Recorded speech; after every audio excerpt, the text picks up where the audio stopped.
message was that everybody kind of agrees that AI is such a big thing in the society that everybody has to be updated with knowledge about that. And it's not enough that we train, let's say, people at the universities or even people in the schools, because it is a too slow way to educate the society at large. I think what my special message that I wanted to add on those things that many people agree already with is that we should also include some of the technical things in how we teach AI to the general public.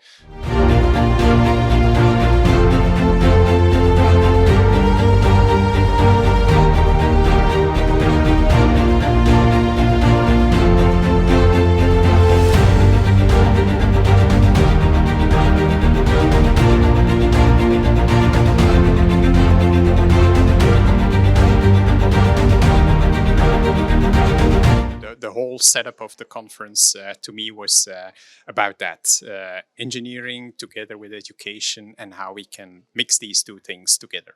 In future trends, we have to look more into that interdisciplinarity. I already said engineering together with education, it's two maybe different worlds, but they can go hand in hand. And as interdisciplinary research, I think that we can improve what we are doing at this moment. And I believe that this is one of the trends that we have to dig into in the future. I very much believe in international collaboration.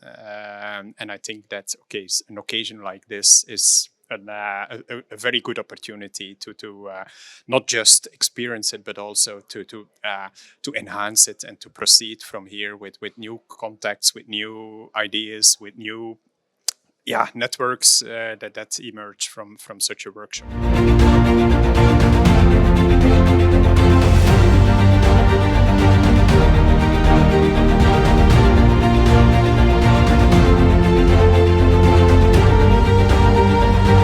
First day we had a very interesting event. It's the PhD Masterclass, focused on the PhD candidates and also supervisors.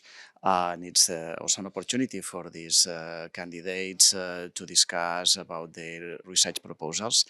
That's the reason, because we have this event every 2 years, to focus more in research trends at this moment, and in the presentation of papers, with a real good, a clear methodology to analyze the most relevant topics about educational technology and digital education today.